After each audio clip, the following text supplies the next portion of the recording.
That's it, come! I didn't push.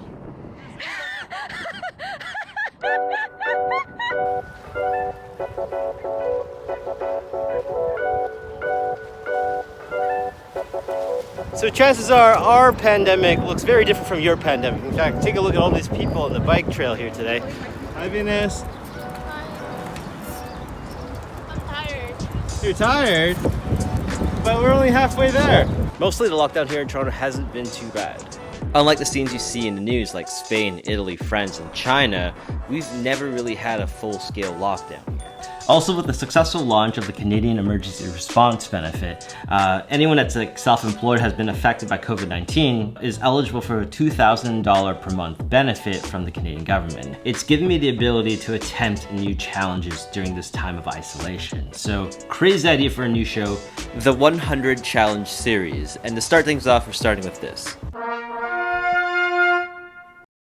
So why 160 kilometers? Well, it starts off with a story. At the beginning of this lockdown, I was at a point where I was stuck at home, bored out of my mind, and I was just buying things online just to make myself feel happy. Dude, come on, it's not worth it. Oh, I'm just looking, I'm not gonna do it, I'm just thinking about it. I did it! Haha! So I got these jerseys with my name on them, and the justification I brought up to Venus was that, well, if I'm gonna go build up my own YouTube channel, I need to have my own name, I need to have my own brand. So, you know, it sounded like a great idea. By the way, I also did this twice. I did it again! It's so sweet. Venus did not appreciate it the second time. Reason number 2 is that I needed to feel productive. I didn't want to stay at home and play video games every day, being afraid to go outside. And the Canadian and local government said that we're allowed to go run outside. We're not in like a full-scale military lockdown. Reason number 3 is that I also own this Apple Watch. And what came installed on this Apple Watch is an app called the Nike Run app. One of the biggest, baddest achievements in this app is something called the Platinum Trophy. And in order to get this Platinum Trophy, you need to run 160 kilometers within a month. So I started running, and I ran a lot. In the last week of April, I did some testing. In a span of 7 days, I ran 30 kilometers. So there were some promising results. However, it was nowhere near the numbers I needed in order to achieve 160 kilometers. In fact, let's just do the math. If I ran 5 kilometers every day for 31 days, it would only be 155 kilometers. So obviously I need rest days. So the reality is that I need to run somewhere between 6 or 7 kilometers over a span of 25 days in order to keep pace. I just want to add that Venus had wholeheartedly said that she does not support me attempting this challenge. And my friends had also said it was very likely that I was probably going to get injured along the way, and which is important because I don't really know how my body works in a more sports science-y kind of way. In fact, the way how I thought how running worked was, you know, you run and then you continue running more, and eventually you'll be able to be running like an Olympian over time, you know. Fact is, I don't know that much about running, and my plan for this whole challenge was I was just gonna make it up as I go along, and hopefully we learn some stuff along the way. So after the first 15 days of running, I ran as fast as I could, as far as I could, and I managed to achieve a very disappointing 62 kilometers. At this point, my body hurt. It was extremely exhausted. It was aching everywhere. And there was this overwhelming feeling that I just took on too much here. This might have been a very stupid idea. However, I still needed to keep going. Before I started running, doing exercise, whatever, I weighed roughly about 185 pounds. And for my height, that's just considered overweight. I never used to be so top heavy. These are the things that I know. Number one is, as you get older, your metabolism slows down. And majority of my life, I used to be able to eat anything. Anything I ever want, I'll still remain skinny. That ended in 2016. 2016 was also the year that I started dating Venus. And the number one thing that you need to know about Venus is that Venus does not finish her food. Cuban meat on soft bun, and then he's having a short rib bun. I'm gonna eat this for you. And red bun. For the last 4 or 5 years, I've been eating 150% more of what a regular food portion here in Canada. It's probably one of the leading factors to obesity, my weight gain.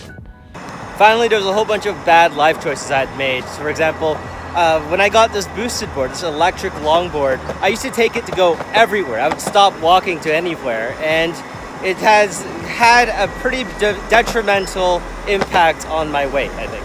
Doggy! Woo! Now, there were times where I had lost weight without trying. For example, let's take a look at my last trip to Europe in 2019. I was eating pizza and all sorts of junk literally every day, but I was also hiking in national parks, mountain climbing, mountain biking, a lot of active activities, long walks in cities and stuff. Literally halfway through my trip, I had surprisingly seen some considerable results. Here's me weighing myself in a Swiss spa, the first time in a while. I have not weighed myself in a while. I lost weight. Relapsing. So 2 months after I arrived back from Europe, I gained all my weight back, and for a really long time I was like, well, maybe there's something about the food here that's different between the Europeans and the Canadian. Or maybe there's like the mountainous lifestyle. If you've like seen Toronto and the Toronto surrounding area, Toronto is just completely flat. So there's no like incline, no like natural incline that people have to take here in order to like stay fit. In any case, I was in denial with my weight gain over a long time, and in 2020, I decided to do something about it. So I had this crazy idea. So I have all this data recorded on my Apple Watch, on my iPhone, about all the stuff that I did when I traveled abroad, especially in Europe. The last trip in Europe, I was climbing mountains, I was doing a whole bunch of other crazy stuff. So why don't I just attempt to simulate all the stuff that I did over there, here in Toronto, and the surrounding area. So that's what I did. The first thing I did was I Googled where's the closest hilly, kind of mountainy section in Ontario. It's apparently a 4-hour drive north in like the Killarney Provincial Park area. And the first day that we were allowed to go visit Ontario parks again, we went and we tried to go do hikes and stuff. Only problem was that was not super sustainable. You know, you couldn't just drive 4 hours north every day to do workout and come back. This is Venus's way of saying she likes creepy things. What creepy things are you talking about? They're gray, they're dry. We finally did it. We found a mountain in Ontario. Yay. Oh, there's so many mosquitoes. We also found mosquitoes. One mountain in the entire Ontario. Shit, I just killed a bug on my hat. Now my hat has a bug stain. Gross. What I needed to do was something more local, and taking the data from the Cinque Terre. We're gonna be climbing up this guy right here, and we're gonna be going across all the way down there. I feel like I'm not gonna get a chance to do another coastal hike again anytime soon. Basically, I was just hiking through mountains. We're going slow, but it was like we were getting our heart rates up because of inclines. Why don't we substitute that for distance, pace, and just like simply going faster in order to burn more calories? I guess in simple terms, all I'm trying to do is achieve a calorie deficit, right? So this is where the idea of the 160 kilometer challenge came from. So ultimately what you're looking to do is burn about 1,000 calories a day. Doesn't really matter how you do it as long as you're getting that calorie deficit. Now, I'm not basing this off any science. This is just something I just read off the internet. So I'll just be honest with you, I don't really know what I'm doing. Now this is part of the video where we start talking about the things that I've learned throughout this entire process. And one of the two things that you need to know is, one, gear is extremely important. So the first piece of gear that you probably need is proper running, like real proper running shoes. And I've been running in these. This is the shoe that I bought in 2004. This is when the Winter Soldiers came out. This is the Captain America shoe. Don't say it. Don't you say it. Left. Come on! These are not very good shoes to run in. I got shin splints. I got really weird injuries when I ran in these shoes. And, it's the reason why I just absolutely hated running. And, if you're just constantly getting injured when you're running, it's not a lot of fun. I use these. These are the Ghost 12s. I'm not particularly sure which shoes are better than the other, but when I Googled it, they said these were the best shoes for underpronators. So, I use them. They're pretty good. What's important is that you find the right shoe for you and what you're comfortable in. Number 2, you need some type of fitness tracker with the ability to detect your heart rate. I already owned my Nike Apple Watch and it already has the Nike Run app built into the watch. I also like how the activity circle works, so that's what I recommend. However, I also have friends that use the Fitbit, which is definitely a lot cheaper, and the most important part is that you have something to track your heart rate, because that is going to be key to your running future. Next up, I highly recommend getting some type of like a foam roller. This is supposed to help with your muscles and recovery.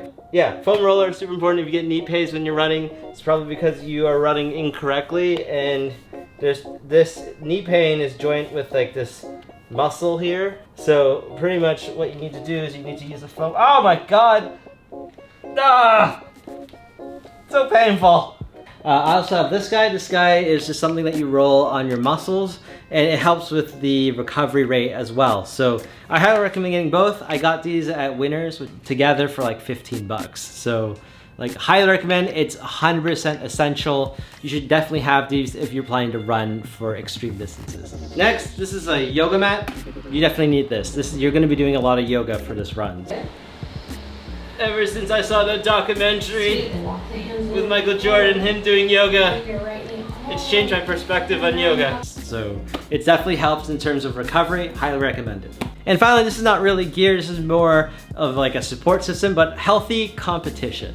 So I have this friend Megan. Me and her have been neck and neck in terms of how much we've been running throughout the month, but we keep each other accountable. We keep each other supported in terms of how we want to make sure.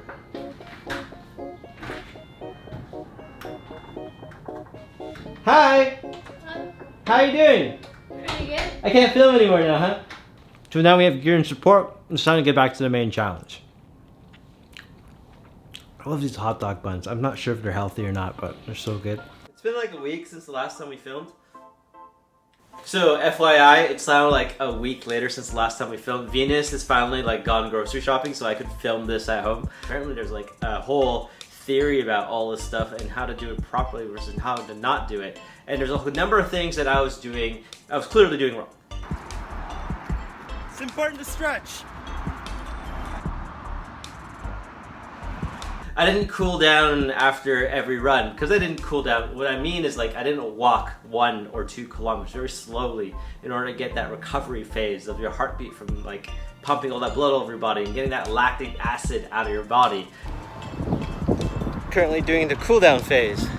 Gotta walk like 1 or 2 blocks before we head back in. Otherwise, that helps prevent injury. How's cool down? Pretty cool. Didn't do any of that. I just like full stop, go into the shower, and I just lie down for like, I don't know, 4 or 5 hours, take a nap. Apparently that's the wrong way to do things, and that is like, basically you're just leaving the lactic acid trapped in your body. It just makes everything feel sore for much longer. So do your cool downs, everybody. Neglecting rest days. So I'd like go out, and I just go out every day, and every opportunity I could, I'd just go out and run and try to claw out as much kilometers or miles as I could. This is the wrong way to do things. The body needs rest days. So for every like 3 runs, maybe take 1 full rest day. And for me, it's like very hard to feel rested because I don't know when I'm rested. There's no like gauge or meter. You just got to do it. It's just simply how the body recovers, and sometimes you need to rest a little in order to gain a lot. So there you go. All right, 10 days later, I'm at day 25, and I've roughly run 95 kilometers. Problem, everywhere hurt. Everywhere all over my legs hurt, my body hurt. It was absolutely insane. I was thinking to myself, well, how do people run 10 kilometers a day? I just didn't understand, because no one could be going through this much pain. Turns out, it has to do everything about running technique, and I've been running incorrectly for the last 25 days. So here's a problem that I did not know I had. When I was doing my soccer days and my track and field days, I would always toe strike in order to get to the top speed as fast as possible. You're running to get to the ball. You want to beat your opponent. So I would toe strike in order to increase the speed exponentially. Now the problem with toe striking is also that you get tired really quickly when you do it for a long period of time. So at the end of that, I would also heel strike in order to like run slower. And that caused another wave of different pains coming up through my calf, because what happens when you heel strike is that you're jamming up your calf. So if you're looking to do long distance running, the best way to do that is to mid-strike. Mid-striking, for me, it was like more of like a biomechanic. It made my body fluid in terms of my running technique. And because everything was more fluid, I wasn't jamming up my muscles. I wasn't hurting my knees. And it exponentially increased my ability to run further. The funny thing about all this is that I knew about this 10 days ago, but it took 10 days for my body to figure out the muscle memory to do it just on instinct. And so if you don't get it on the first day, just keep on trying. All right, so technique number 2. This took me about 15 days to figure out because my friend Megan's been telling me that I need to run slower in order to go faster. A lot like the story about the hare and the tortoise. So there's this thing called heart rate zones, and the idea is that if you run slower for longer periods of time, you're going to be able to increase your VO2 max, the amount that you'll be able to breathe oxygen in. And because you'll be able to increase the amount of oxygen you're intaking, it's going to enable you to run faster later on. On top of that, on top of all of this, it also helps burn like fat, like this fat that makes you chubby. So running slower is the way to go in order to go faster and get leaner and all that other stuff, which sounds very counterintuitive to me. But that's also the reason why you have the heart rate tracker, because when you run naturally, so I run naturally at 150, 170 beats per minute, I need to actively tell myself to go slower. Once I figured out how to do the biomechanics for like running slower and mid-striking, it took me 15 days to figure out. The next 5 days, everything became significantly easier. Unscripted thing, I didn't put sunscreen on for 1 day, and look how ridiculous this sunburn is. Like I literally have like chop off here, chop off here, chop off here. It looks terrible. Ridiculous. Sunscreen, absolutely important. Unscripted, that's a unscripted note.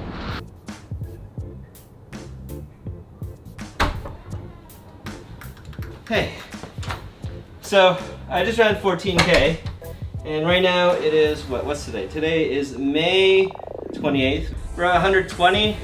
And right now we are in 40 kilometers distance from hitting 160. 3 days to make 40 kilometers. So I'm now talking to Venus. Venus, should I do 3 days and split 40 kilometers? Or should I just rest 2 days and run a marathon on the last day? 3 days, split in 4. 3 days, 40 kilometers. Yeah. All right, let's do yoga. My legs are killing me. Okay. So many kilometers left. How many kilometers did I run right now? We are at, guess how much kilometers I'm at? 15. 15, huh? I ran 17 kilometers today. But I also halfway I thought I was gonna die. So I was like considering, oh no, should I call Venus to Taylor to pick me up? And then I was like, oh, I don't have a phone. I don't carry my phone with me when I run. Missed it, because now I'm at 138! That means I have, what, how much left to go? I have 22 kilometers to go. Perfect. Alright, I'm gonna do whatever to get better. Alright, 138. It's May 30th, right now we're at 138 kilometers. And you know, I'm getting really weird pains with my upper thigh area. I don't really know what that's about, but we have about 15K to go here today. So in most cases, you're not supposed to work through the pain, you're supposed to rest, but we don't have that type of luxury for this challenge. So we're just gonna go with it and work through the pain. You either just need to, you don't give up and you just pull through. And that is what my plan is today. This is horrible. This is absolutely the worst. Oh my god, my legs hurt so much. Halfway point, 7.5 km. City's all the way back there somewhere. But welcome to the beach, everybody. This is one of the Toronto beaches on the east end, Woodbine Beach. People playing volleyball over here, I think. It's so painful. So much further to go.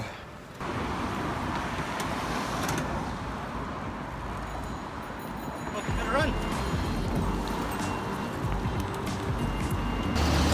My escort is here. Hi, Venus. How's your run? Pretty good. We did it! One more day. Distance 17.41 kilometers. It's the last day, and I'm currently in so much pain. Oh my god. I didn't anticipate this much pain in the last 5 km.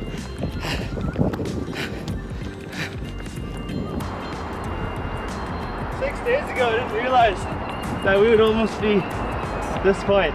It was almost a failure. 6 days ago we were at 100 kilometers. Which is, now I'm thinking about it, really dumb. Yeah. Oh yeah, I broke a whole bunch of training rules regarding how you're supposed to train. Right now I'm risking injury. This is not something you should be doing at home. Typically you're supposed to increase the amount of increments by 10%. We just did it by like 200%, so because we're trying to beat this challenge. I'll see you at Riverdale Park. Bye, Venus. Bye. Bye. Oh, this is so horrible. My entire right side hurts so much. This is so horrible. And finally, cue the Rocky montage.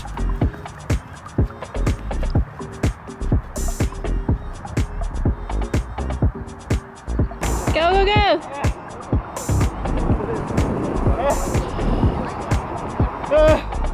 We finally did it. Yes. 160 km. We're done. I am so tired. Let's go home.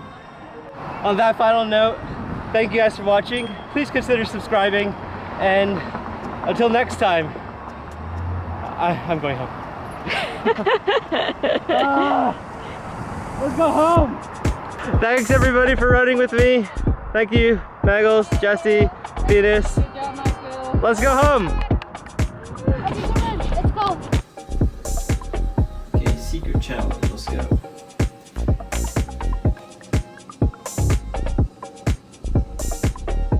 Yeah, that's not so bad.